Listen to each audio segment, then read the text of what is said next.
Usa siya sa gikahinamang choreographer ug artist labi na kung adunay okasyon ug mga festivals. Ang iyang talento sa pagdesign ug mga gowns, sinina, stage design ug props in demand sa mga kalihukan. Ug sa katungwa pa makaila kaniya, siya si Jonas Dakota, kinsa taga Dakbayan sa Subo. Apan dihang miabot ang pandemya, nahunong ang mga kalihukan, hinungdan nga apektado usab ang iyang negosyo ug talento. Taliwa ni ini, wa mawagtangan og paglaom si Dakota, hinungdan nga siya nagnegosyo og tuslubuwa ug hangtod karon iya kining gipadayon. Ning nagsingabot nga sinulog, sayran nato kung nibalik baka siya sa pagka-choreographer ug designer ug hingpit na baka niya gitalikuran ang pagnegosyo ug pagkaon. Ang kining mga pangutana, sayran nato pinaagi sa tong pagpakiginabi kaniya dinhi lang sa GMA Regional TV Live. Makauban nato sa spotlight rong buntaga makapuso negosyante ug artist Jonas Dakota. Mayong buntag si Jonas, kumusta? Welcome sa GMA Regional TV Live.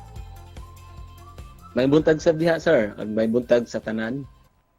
Salamat sir sa pag-uban kanamo din sa programa. The last time na interview ka dinhi sa programa, sir, isgutan nato kinabuhi nimo gikan sa ka designer, ngadto sa ka food entrepreneur, imong pagnegosyo og tuslubuwa. Kumusta man ang dagan sa patigayon ron, sir?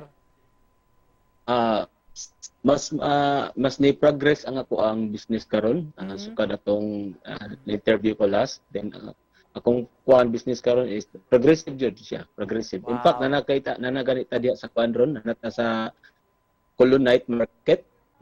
Makita ninyo din ha ang ato ang Jonas Tuslubuwa. Because na ila naka og sa ni adto og imong gibuhat, sir, to fashion design og craftsman ug Yes, karon sir. nga nagkaduol pod ang Sinulog Festival, sir. Doon na ba yung mga mi-contact na nimog sugod, Sir Jonas, sa pagpadisenyo? Yes sir. Yes sir, na ini contact na to. Pero as of now, as of this Sinulog 2023, wala ko sa ko ni accept ng huge project kay akong gitagaan og paghigayon ang ako ang negosyo.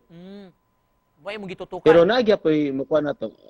Nagya poy mo kuha na to nga ginagmay, like for example diri sa Colon Night Market nga set up para sa Sinulog nga event na ako'y mo decorate ya pohon. Okay.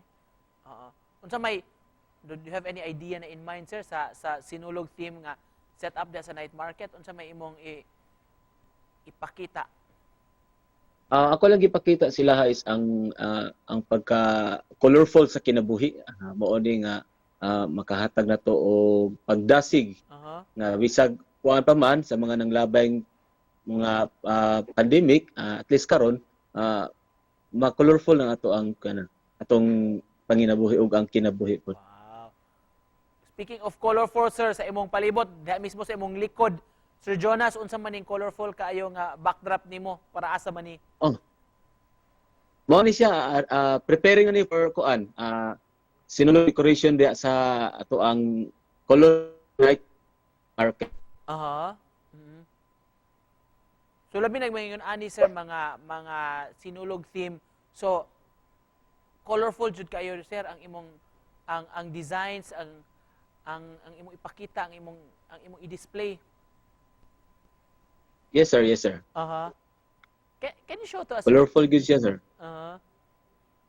Can you show to us, Sir Jonas, kaning pipilas imong mga designs nga nahimo og hatag po kagamay istorya unsay sinugdanan ani nganong kaniman imong disenyo? Ang sinugdanan gid ani, sir, is kaniadto sa patan-on pa ko way back elementary, hilig kog arts, then tapos pag high school nawala na ko ang arts, nasod na ko ang dance industry. So mo to nga nahimo ko og choreographer. Mo to nga na kuan akong sa ko ang mind nga nganong dili ako mabuhat, i-package na lang, i-total package na lang. So sa akong pagtudlo, at least at the same time na nakuha pud nako ang income sa, like for example, costuming, mga designing sa props. So diha na practice nako, diha na ko na enhance ang ako ang skills. sa may mga tips or mga advice nga mahatag nimo sir sa mga nagtanaw nato karon nga nagsugod pa into design? Ang ako lang ika-advise sa ilaha, keep on moving lang yun. Ayaw ka discourage kung whatever negative effects ato ang gibuhat nga disenyo, padayon na gyud og ayaw ka turn off kun dili himua ka na siyang gabayan na para ka mo progress o mo enhance ang imong abilidad. Mhm. So the more colorful sir the better. Labi nagmaingon ani. Yes. Oo. Yes sir. Yes sir. So may sagad nga mga colors gamit nimo na sir. Magkwanta og kuan ay mga neon colors like neon green, neon pink, yellow, violet. Kay symbolize na siya sad sa ako ang kubalingon nga dapat mahayagon pud ang ako ang kinabuhi sama sa kahayag sa kolor. Wow.